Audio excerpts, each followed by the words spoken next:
Olá, Pedro. Bem-vindos ao podcast Inspiração para uma Vida Mágica, episódio número 144. 144, 144, uma grosa. Tu, quando nós começamos... Sabes o que é uma grosa? Não. É uma dúzia de dúzias, 144. Ok. Estás a ver? Já aprendeste uma coisa nova em português.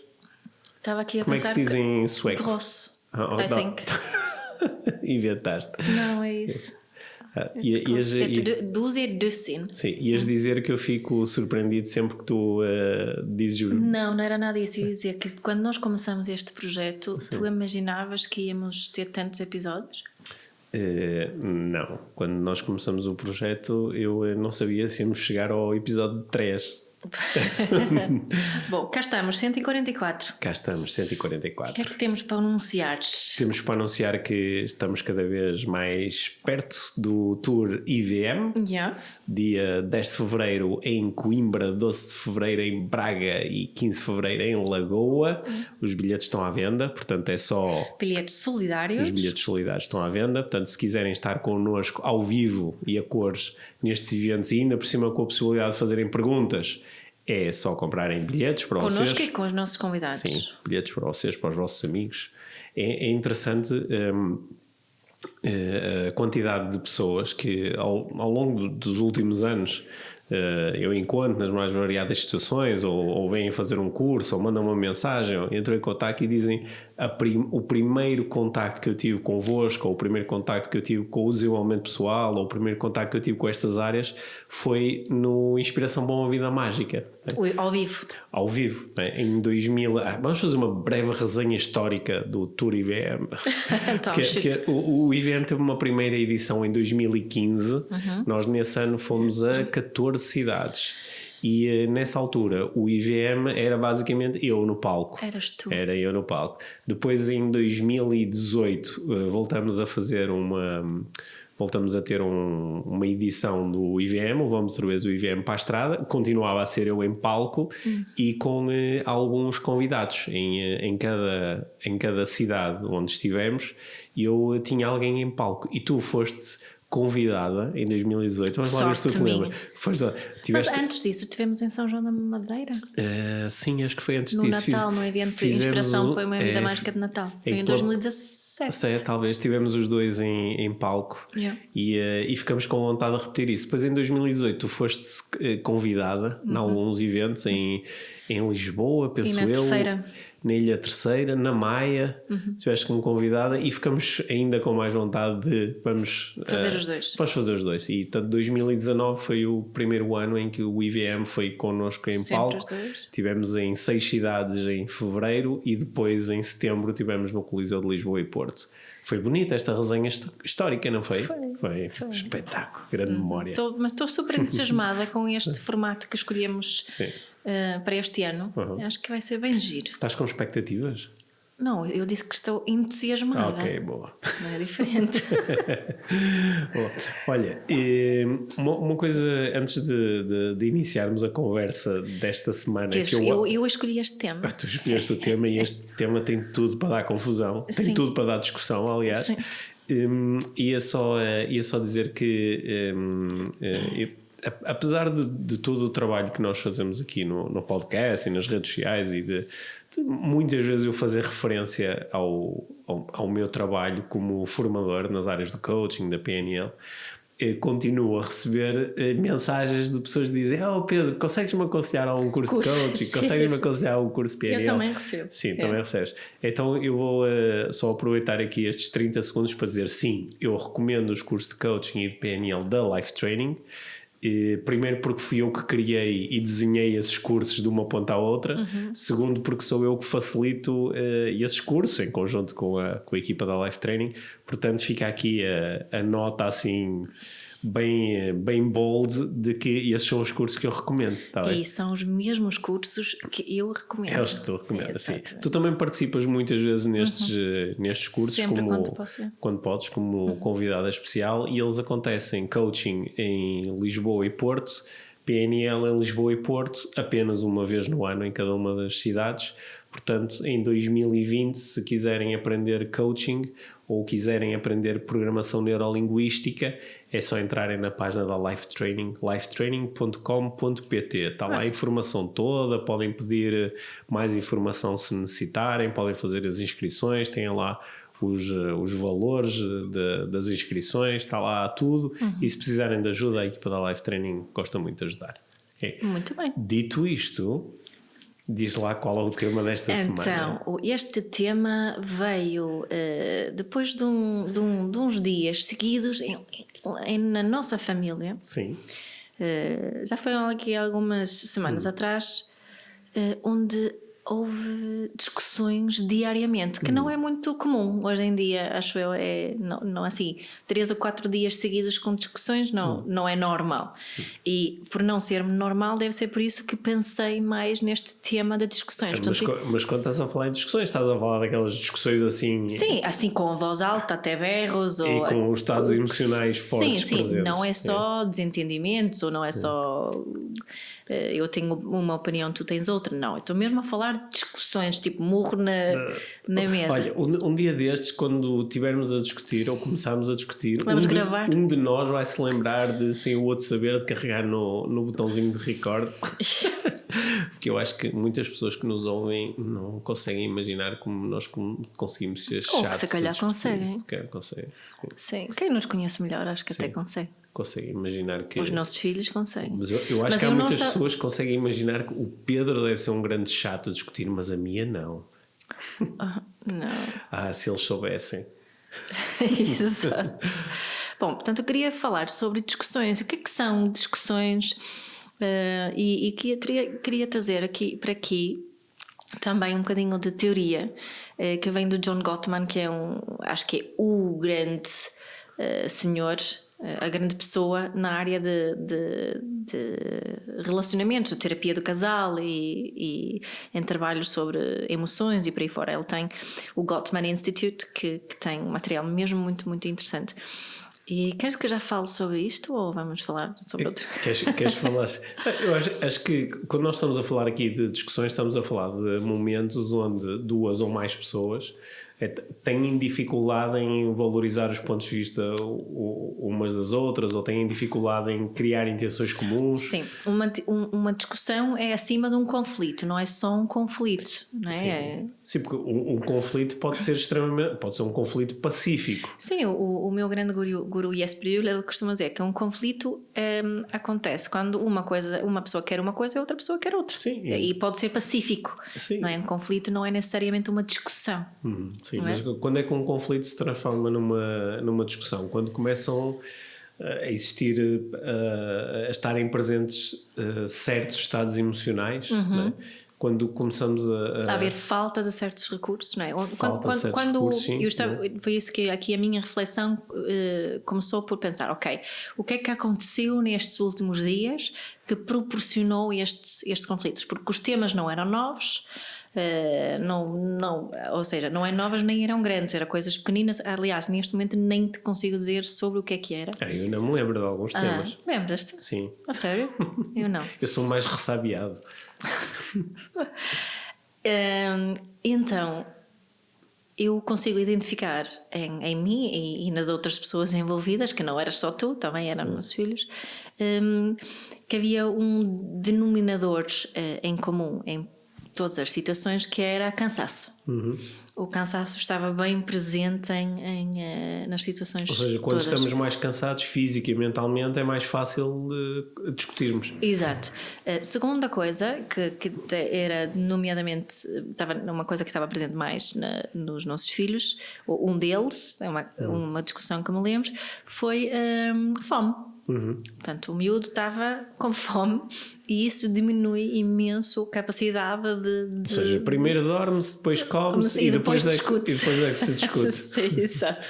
Não é? Sim, 2 necessidades assim bem básicas que determinam muito o nível, até onde a discussão vai, não é? Sim, sabes que isso não é o único destas situações que tu, sobre as quais estás a refletir, não é? Não, claro que não. Há investigação sobre isto Obviamente. que nos mostra, por exemplo, que um juiz é mais empático. não, eu ia Ou dizer é mais o contrário. justo? Não, tende a ser mais duro na, mais severo, exato. na aplicação de penas, por exemplo, antes do almoço do que depois do almoço. Exato, eu já li isso também. É curioso e é importante. Nós, quando utilizando aqui um recurso de PNL, quando a nossa fisiologia ela cria impacto sobre o nosso estado emocional, certo. E o nosso estado emocional, por sua vez, de uma forma dinâmica, cria impacto sobre os nossos pensamentos. E portanto, quando eu estou cansado, ou quando estou com fome, ou quando estou doente, ou quando estou alcoolizado, são alterações da fisiologia que geram certos estados emocionais ou geram a ausência de outros estados emocionais, certo. Dos recursos, como tu falaste, e isso em si faz com que eu depois me comporte de uma determinada forma. Promovem um certo tipo de pensamentos. Mas também penso de uma determinada forma, não é? Exato, sim. Portanto, é bom saber isso. É bom saber isso. Só que dizer ao miúdo vai comer não ajuda. Sim. Não é? Naquela situação. Tu, quando estás com fome, também discutes mais comigo. Sim, sem dúvida. Acho que eu tenho uma teoria que é um dos dois que é um trigger maior do que o outro para todas as pessoas. Eu, por exemplo, nos nossos filhos consigo identificar isso. Há uns que é mais fome, outros que é mais sono. Ou como se tivesse macitantes, não é? Sim. Então 3. mas mesmo no meu caso, sim, fome é pior do que sono. Mas para ti é ao contrário. Para ti é o sono. sono. O sono é um trigger maior do que fome. Ficas muito chato, não é? Por isso tens que me deixar dormir. Olha, mas e o então, e o Gottman? Não. Espera aí. Então nós estávamos aqui a procurar diferenciar primeiro o que é um conflito, uma discussão, né? E tu propuseste que numa discussão já não temos acesso a determinados recursos. Que são muito úteis quando estamos só num conflito, numa diferença de opinião. Se falarmos em termos cerebrais, no fundo, nas discussões, desligamos muito o nosso córtex pré-frontal. Somos mais, falando em termos muito simples, somos mais básicos, não é? Descemos um andar. O Dan Siegel fala muito como se temos um andar de cima e um andar de baixo no cérebro, não é? E vamos para o andar de baixo. E vamos para o andar de baixo. Ou temos menos e às vezes até podemos ir para a cave, não é? Sim, okay. Onde temos menos recursos, temos menos capacidade de racionalizar, não temos a empatia ligada e por aí fora. Nem todas as discussões acontecem só porque estamos com fome ou sono. Mas olha, eu acho que pensando bem, tu estás a revolucionar isto tudo. Há pessoas que neste momento nos estão a ouvir e estão a dizer: eu acho que já sei como ter paz e sossego aqui em casa. É dar-lhes comida e deixá-los dormir. Exato. Mas há pessoas que acordam depois de dormirem muitas horas, tomam um belo pequeno almoço e são capazes de discutir logo a seguir. Mas só para dizer assim, uma parte também, mas tem a ver, que é há um livro muito giro, que por acaso foste tu que me compraste uma vez quando estiveste nos Estados Unidos, que se chama Is My Child Misbehaving or Is She Missing Sleep? Ok. Será que o meu filho está mal comportado ou se está com falta de sono? Ou seja, podemos aplicar isso também aqui. E o livro está cheio de referências científicas. E sim, é aplicável. E por acaso nós sabemos que uma percentagem muito razoável dos adultos tem sono quase crónico, tem fadiga crónica porque não descansa o suficiente ou não descansa com qualidade suficiente. Exato. Portanto, eu acho que porque é que eu estou a reforçar isso? Porque eu acho que é um alerta, é algo a termos mesmo em mente quando estamos perante ou nos encontramos no meio de uma discussão ou mesmo prestes a iniciarmos uma discussão de fazermos essa avaliação. Olha, mas estava aqui a refletir sobre quais são os meus triggers, o que é que me coloca mais facilmente num estado daquele de irritabilidade que qualquer coisa pode gerar uma discussão. Fome, cansaço, essas coisas sim, mas há outra coisa mais importante para mim, que é o que é que aconteceu nas horas anteriores? Eu, por exemplo, eu tive muitas horas a fazer uma coisa que não me apetecia, eu tive a receber más notícias, tive a lidar com pessoas que foram muito chatas. Ou estiveste a meditar e estiveste a treinar. Ou estive a meditar, estive a treinar, estive a receber notícias ótimas. É por isso que os teus filhos às vezes dizem que papá vai correr. Sim. Não é? Mas isso é muito importante. É uma espécie de um priming, não é? O que é que aconteceu antes? Porque às vezes nós... há pessoas que, por exemplo, são capazes de entrar em casa e ainda não aconteceu nada e elas não estão propriamente com sono ou com fome, mas elas tiveram o dia todo a ser irritadas, a receberem uma série de inputs a que muitas vezes elas até nem por questões não podiam reagir, não é? Por questões de regras, de etiqueta, de hierarquia, elas nem sequer podem ter uma reação que teriam noutro ambiente, então tiveram ali a acumular, não é? E aqui chegam a casa e estão cheias de vontade de se chatear com alguém. É aquilo que nós sentimos que o copo está quase a transbordar uma gota de água e isto rebenta, não é? E não tem nada a ver com a pessoa que aparece à frente. Sim. Agora, eu acho que quando tu falaste em trazer esse conteúdo do Gottman, acho que estavas interessada em explorar situações onde, independentemente daquilo que estava a acontecer antes, independentemente da nossa fisiologia, agora iniciamos uma discussão, não é? Sim, e o Gottman tem uma teoria que se chama The Four Horsemen, ou os Quatro Cavaleiros, que no fundo está ligado a uma são tipo os cavaleiros do apocalipse. Exato, mas também são coisas que nos ajudam a perceber qual é a probabilidade de um casal, porque isto está ligado à terapia de casal, qual é a probabilidade do casal se manter juntos. Não é? Quanto mais presentes desses cavaleiros nas discussões ou na relação das duas pessoas, menos a probabilidade de ter uma boa relação e maior a probabilidade de haver uma separação. Portanto, principalmente um deles é um indicador muito utilizado. Sabes qual é? Sim. Bom, portanto, queres que partilhe os Como quatro? se chamam esses quatro cavaleiros? Então, primeiro temos o da defesa, certo? Da defesa, sim.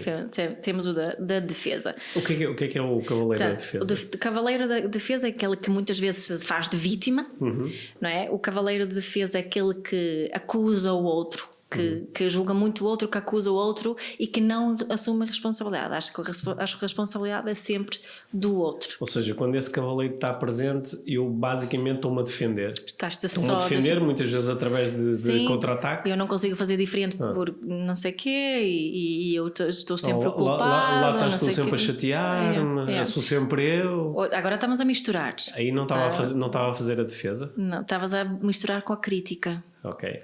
Portanto, o crítico é terceiro, mas vou já falar dele. Né? É quando atacamos o caráter do caráter do terceiro, é quando dizemos tu sempre, tu nunca, quando utilizamos essas generalizações, não é? E quando estamos sempre a falar do outro e não sobre nós próprios. Tu nunca me ouves, tu és sempre assim. É assim, tu fazes sempre a mesma coisa e por aí fora, não é? É o cavaleiro da crítica. E quando eu digo, tu és como a tua mãe... Isso seria um ataque ao caráter, certo? Exato. Portanto, e depois temos o contempt, que eu esqueço-me sempre como é que é em português. Desprezo ou desdém. Não é? Que é aquele que estamos a... É aquele que faz assim. Ou que faz o rolling your eyes, tipo faz assim com os olhos, revirar os olhos. Revirar os olhos. E isso é um daqueles indicadores que às vezes... conseguia fazer as duas coisas ao mesmo tempo, que era fazer assim.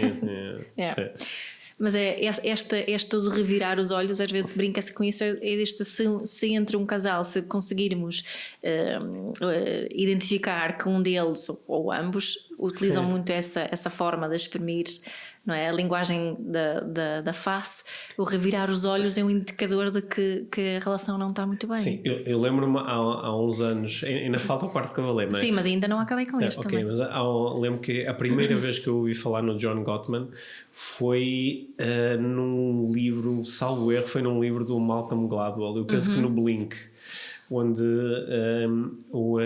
ele explicava que o John Gottman foi entrevistado para o livro e ele explicava que quando punha casais em laboratório, não é?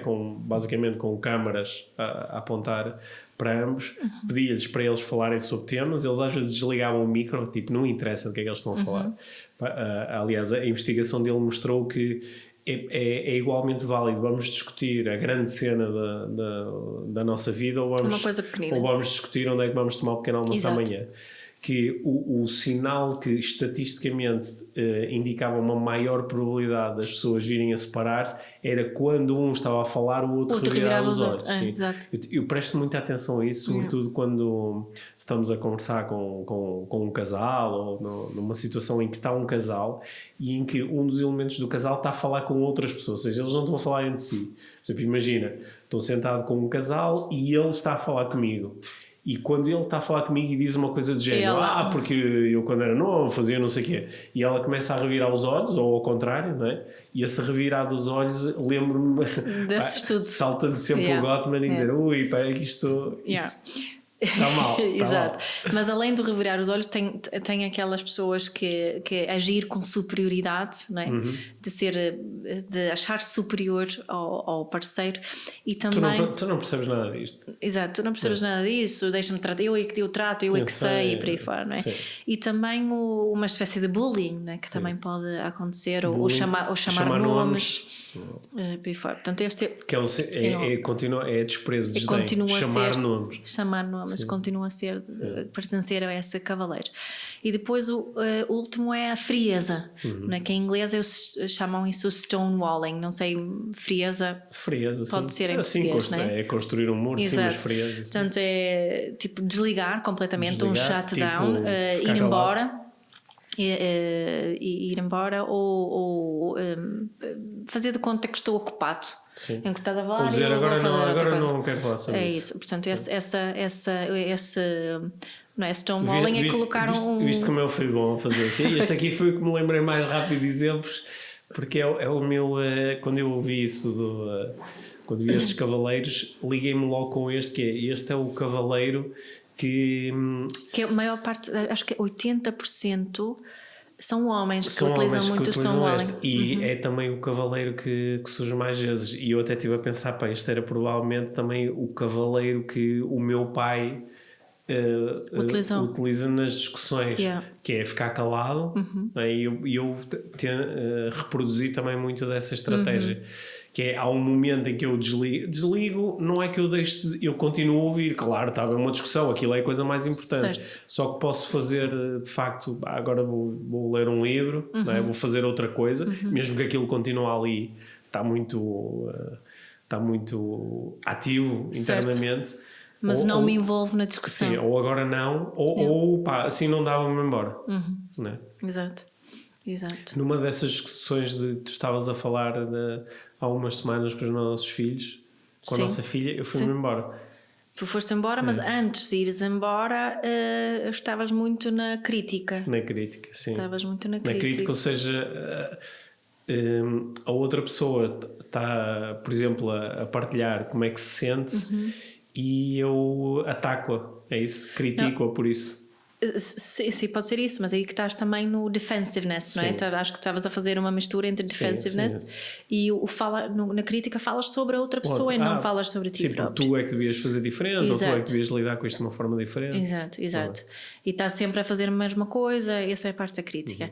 E na parte da defesa, não é? Ouves, a pessoa pode estar a dizer uma série de argumentos, mas tu de maneira nenhuma estás a tentar perceber esses argumentos ou essas partilhas, só te estás a defender. Sim, a pessoa diz qualquer coisa e diz, não, tu é que interpretaste mal, não era isso que eu queria. Exato. Começa-me a defender. Começas-te a defender, mas eu também estava muito, muito cansada, não podes pedir coisas, tu sabes muito bem, não é? Portanto, então, defesa, crítica, desprezo e frieza. E portanto, a proposta do Gottman é que quanto mais cavaleiros estiverem presentes, pior. Ou seja, se nas vossas últimas discussões em casal, ou em família, ou no local de trabalho com um colega, se estiveram presentes, ou se estão habitualmente presentes os 4 cavaleiros, a probabilidade disto vir a funcionar melhor é baixa, não é? Sim, sendo que esta investigação, esta proposta é mesmo dentro da relação romântica, não é? Sim. Só que eu lembrei-me disto no outro dia por causa de uma discussão que tu tiveste com a nossa filha, não é?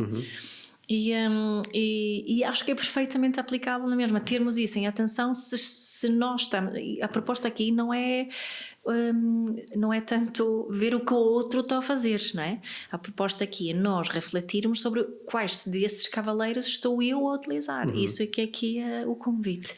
Qual é que achas que é o... Depois de fazer este primeiro exercício mais voltado para mim, que é quais são, assim, até porque seria, se eu começar ok, vou pensar nisso nas minhas discussões e começo logo a pensar quais são os cavaleiros que a minha utiliza. Sim, já estou ali na crítica, não é? Porque estou a dirigir a atenção para o outro. Sim. Então, se eu fizer, vamos imaginar que eu faço este exercício conforme tu estás a propor, ou seja, eu reflito sobre mim, quais são os cavaleiros que eu utilizo. E também, aqui depende da minha intenção, não é? Claro. Que eu posso ter a intenção, estou a utilizar poucos cavaleiros, tenho que trazer mais, tem que ser ainda pior. Mas se a minha intenção for ter uma relação agradável e duradoura, não é? Porque aqui o Gottman debruçou-se muito sobre se isto continua ou não, não é? E o que é que eu faço a seguir, depois de identificar que tenho aqui um ou mais destes cavaleiros muito presentes? Se me perguntares a mim, eu agora não vou partilhar nada que venha diretamente do Gottman, não é? Mas no meu ver tem a ver com a minha capacidade de ter uma comunicação mais consciente, que nós já falamos isto várias vezes, não é? Mas começar por reconhecer a partilha do outro como uma partilha, de reconhecer aquilo, de mostrar que ok, eu estou-te a ouvir, estou-te a ver, e depois falarmos sobre nós, não é? Falar sobre aquilo que eu consigo observar de uma forma o mais isenta possível, de partilhar o que é que eu sinto nesta situação, o que é que eu preciso, e depois o último passo pode ser pedir uma opinião do outro, fazer um pedido ao outro, fazer uma pergunta ao outro, mas eu acho que começa por reconhecer que, olha, eu estou-te mesmo a ouvir. É? Então vamos ver se conseguimos criar aqui alguns exemplos. E vou-te pôr aqui no papel mais difícil, não é? Que é, imagina que eu venho ter contigo e digo: oh Mia, estou muito zangado com aquilo que tu fizeste há bocado, quando estávamos a falar com aquelas pessoas e tu trataste mal. O que é que seria... o que é que seria aqui, de acordo com os cavaleiros do Gottman, o que é que seria uma má comunicação da tua parte, não é? Imagina que tu utilizas esses cavaleiros. Podia ser aqui do como é que seria, por exemplo, da defesa? Mas tu também, tu estás sempre a dizer mal de mim, mas tu também fazes outras coisas e tu no outro dia não te lembraste. O que é que seria o desprezo aqui? O desprezo, tipo, tu que sabes lá sobre alguma coisa sobre esta situação? Eu que sei o que é que eu faço, não sei. E o que é que seria o ataque? O ataque? A crítica? A crítica, sim. Tu dizes sempre a mesma coisa e não estavas lá, portanto não sabes. E o que é que seria a frieza? Seria fazer de conta que não dizes nada. Olha, preciso tirar a louça da máquina. Sim, agora não quero falar sobre isso. Agora não posso, estou muito cansado. Agora desenrasca-te lá, agora utiliza lá a tal da comunicação consciente. Sim, neste caso és tu que estás a vir comigo com uma necessidade ou uma emoção, não é? Portanto, olha, espera lá, estás muito chateado, espera, conta-me lá o que aconteceu. Não é? Espera, vamos sentar, conta-me lá. O que aconteceu? Então há bocado quando estávamos com aquelas pessoas tu trataste mal à frente das outras pessoas. O que é que foi que eu fiz? Ok? Estás a usar a curiosidade, não é? Em vez de utilizares um dos cavaleiros.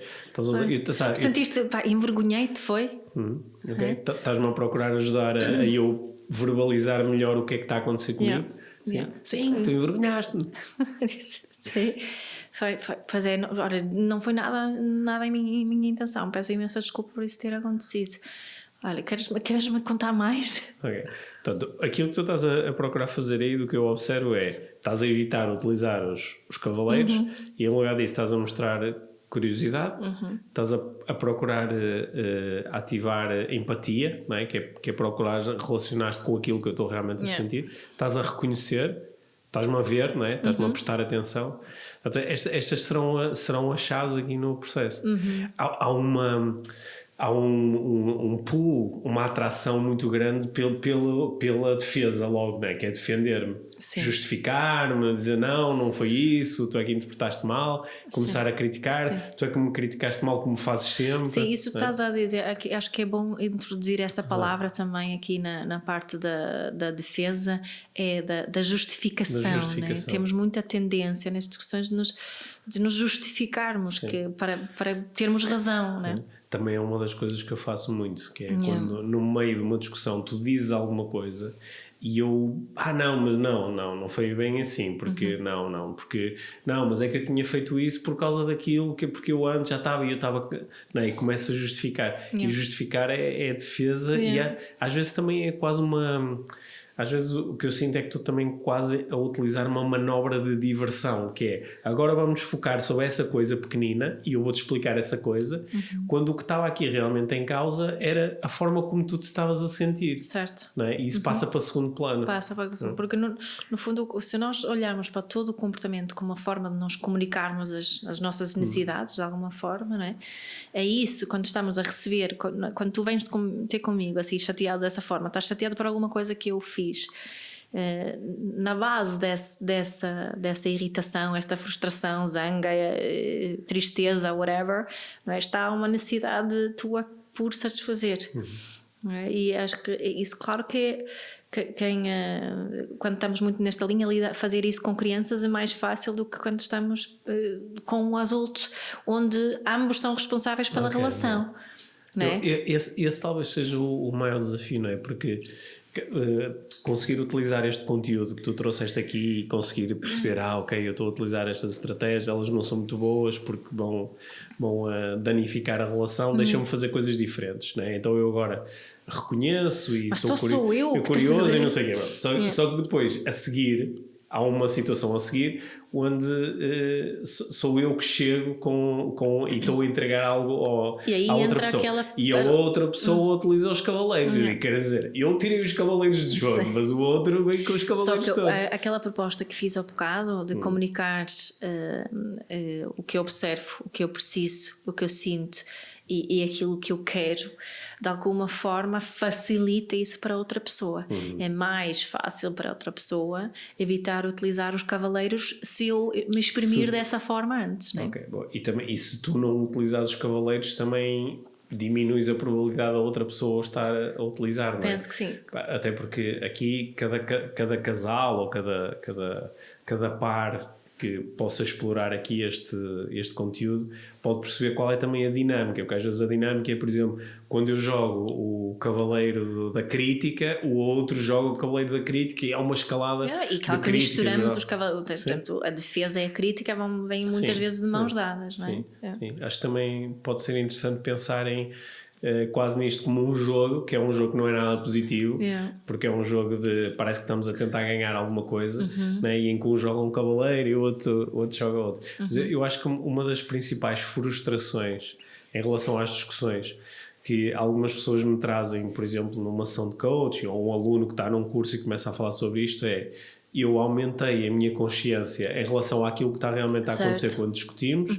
Eu acho que me tornei melhor a utilizar uma comunicação mais consciente, a utilizar, até fui aprender, por exemplo, sei lá, a comunicação não violenta, li os livros todos da minha parentalidade e utilizo parentalidade consciente com o meu companheiro ou a minha companheira, e eu acho que da minha parte isto de facto fez com que algumas discussões desaparecessem. Mas quando sou eu a trazer o primeiro input, do outro lado levo sempre... tão cansativo, não é? É assim, pumba, leve. E então eu digo assim, ok, calma, respira fundo e utilizo isto tudo. Mas há uma altura em que eu posso começar a sentir que isto é injusto. Porque como tu disseste, enquanto numa relação de parentalidade eu posso assumir que a maior responsabilidade nesta relação... Toda a responsabilidade é do adulto. Toda a responsabilidade é minha enquanto adulto, mas na minha relação contigo eu não quero assumir toda a responsabilidade pela nossa relação. Uma vez ouvi alguém, agora não me lembro quem, portanto peço desculpa não conseguir dar uma referência a isto que vou dizer, Mas é que é importante que cada pessoa assume sempre, ainda quando numa relação a dois, ambos têm que assumir 100% da responsabilidade. Que não devem, não podes só assumir 50% de responsabilidade. Mas quando ambos assumem 100%, é aí que podemos começar a fazer este trabalho, não é? Faz sentido, não faz? Faz sentido, sim. Claro que é legítimo e não devemos retirar isso, porque às vezes eu sinto mesmo como isto pode ser injusto, que é, imagina, tu assumes os teus 100% e eu assumo 0, e tu assumes 100 e 0, e o tempo vai passando. E eu até, do meu lado, até posso ser assim, a relação não está a correr assim tão mal. Não está a correr assim tão mal porque tu estás a assumir a responsabilidade toda e estás sempre a fazer este trabalho. E eu, do meu lado, nada. Não é? E isto, às vezes, eu posso ter assim um caráter assim um bocado mais narcisista, mais sociopata, né? E não consigo entender isto. Então eu fico sempre fechado. Ainda por cima tenho aqui os meus cavaleirozinhos todos a proteger a minha posição. E há um momento onde isto pode ficar mesmo pesado. Claro que este é o momento em que às vezes a parte mais consciente da relação diz, esta relação já não me serve. Mas assumir 100% da responsabilidade pela relação, para mim, também quer dizer assumir responsabilidade pelo fim dessa relação.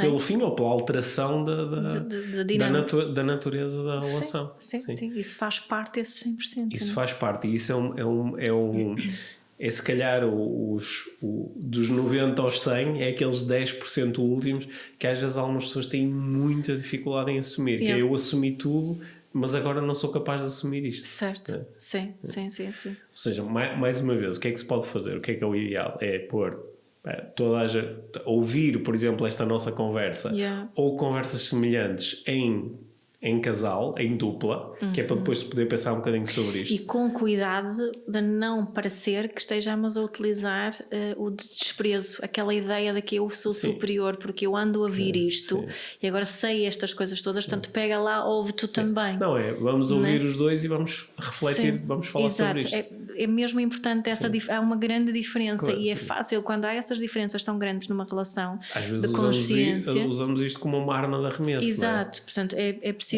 fazer essa proposta com muita humildade. É como aquela história que eu já trouxe tantas vezes aqui para o podcast, não é? Quando um aluno me diz eu comecei a estudar coaching, mas com o meu marido não dá. Eu digo, então como é que tem acontecido? Ele começa a discutir e eu digo, tu tens que ir aprender coaching, ou quando tu aprendes coaching tu vais perceber. Vai-te fazer bem. Não é? Que de repente estamos a utilizar o cavaleiro do desdenho. Estamos a colocar numa posição superior e isso não ajuda. Não. Portanto, também é bom usar aqui a curiosidade, a atenção, a empatia, também a humildade, não é? De me colocar num local de igual valor. Exato, não é? exato. Sim. Uau, isto é difícil. Fácil. Isto é difícil porque nós agora estamos aqui a conversar faz muito sentido, não é? Faz muito sentido. Como os nossos filhos dizem hoje em dia, faz bués de sentido. Bués de sentido. Só que isto é verdadeiramente difícil quando tu estás no meio de uma discussão e te estão a faltar alguns recursos. Exato, quando foste para o andar de baixo. Sim, quando foi lá para o andar de baixo, não é? Quando começa, no nosso caso em casa até fui para o andar de cima, quando liguei a frieza. Mas quando isto começa a fervilhar lá dentro, é difícil tu naquele momento dizeres, não, espera aí, não, sou eu a utilizar... Peço desculpa. Não, como tenho necessidades por satisfazer, estou a utilizar os meus colegas. Não, mas a minha intenção é não. É mesmo difícil fazer isto. Mas olha, eu também acho que eu pessoalmente não tenho nenhuma intenção definida que eu quero sempre ser assim. Né? E há aqui podemos ir buscar um bocadinho da teoria da vinculação, né? Porque nós na vida adulta nós também nos vinculamos com os nossos parceiros, muitas vezes se correr bem devíamos ter uma vinculação segura com os nossos parceiros. É a importância da reconexão, não é? Que há sempre, quando desviamos, quando temos uma discussão que não é bonita, não é? Há sempre um momento a seguir e a próxima oportunidade é nesse momento, não é? É no momento a seguir quando vamos outra vez para o andar de cima. E é de aproveitar esse momento, tal como fazemos com os nossos filhos, de fazermos isso com as pessoas que temos essas discussões e termos também a coragem de não fazer de conta que não houve discussão, que eu acho que isso acontece muitas vezes, não é? Principalmente nos locais de trabalho, ou assim, fazemos de conta que deixa passar, não é? Mas também de termos a consciência no momento a seguir, onde estamos todos no andar de cima, porque isso vai nos permitir depois a fazer diferente também no futuro. Quanto mais conseguimos fazer essa reconexão saudável nos momentos, aumenta a probabilidade de nós conseguimos evitar estas situações no futuro, não é? Portanto, acho que é bom também sabermos e cuidarmos desses momentos. Boa. Enfim, eu acho que desde que tu me falaste nestes cavaleiros do Gottman, acho que também pessoalmente também fiquei aqui com uma linguagem que eu posso utilizar quando estou sozinho a fazer uma espécie de um debriefing pós-discussão. Certo. Que é chegar ao final de uma discussão e quando a pessoa se acalma dizer assim, pá, o que é que aconteceu aqui?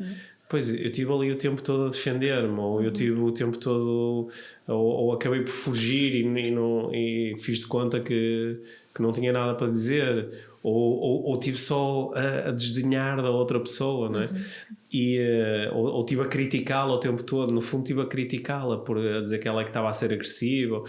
E esta linguagem também ajuda a fazer um debriefing que depois facilita a reconexão. Porque a reconexão em parte também é depois o ganhar consciência do que é que estava a acontecer e poder partilhar, olha, durante a discussão eu sinto que fui muito defensivo, ou eu sinto que te tratei com desdém, ou eu sinto que fui muito crítico, né?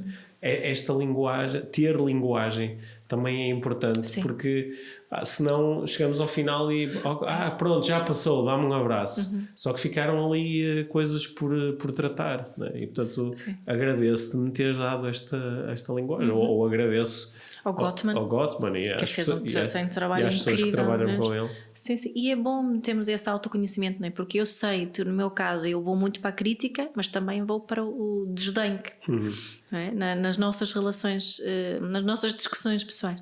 Não é? Esse é o meu padrão. Mas para eu conseguir mudar o padrão, tenho que reconhecer o padrão e saber qual é. Certo. Ontem aqui acho que agradeço também por teres trazido isso aqui para o podcast, porque nós já temos dado aqui alguma linguagem, então trouxemos sempre as linguagens do amor, que é fabuloso também. Trouxemos os padrões laser, não é? Temos trazido alguns inputs que são um bocadinho mais teóricos, só que às vezes são uma ligeira imposição, não é? Porque podem haver outros cavaleiros que não estes, não é? Estamos a fechar um bocadinho as coisas, mas o fechar as coisas, nem que seja temporariamente, dá-nos um bocadinho de linguagem e permite-nos refletir de forma orientada. Exato. Não é? E isso também faz parte da nossa vida mágica, não é? So. Sim. Gostei muito de teres abdicado aqui da ideia de eu um dia vou ser tão bom a fazer isto que não vou discutir com mais ninguém, não é? Porque isso é utópico e causa pressão. E depois a pessoa penaliza-se demasiado por ter discutido. Como é que tantos anos de desenvolvimento pessoal e fui discutir com a minha filha, tantos anos de desenvolvimento pessoal e eu e a minha não nos conseguimos entender em relação a isto, né? É bom também, relax, faz parte e também faz parte procurar estar cada vez mais consciente em relação ao que é que está a acontecer comigo nestes processos. Exato, não é? Muito bem. Obrigado, Mia. Já está? Já está. Obrigada, Pedro. Obrigado.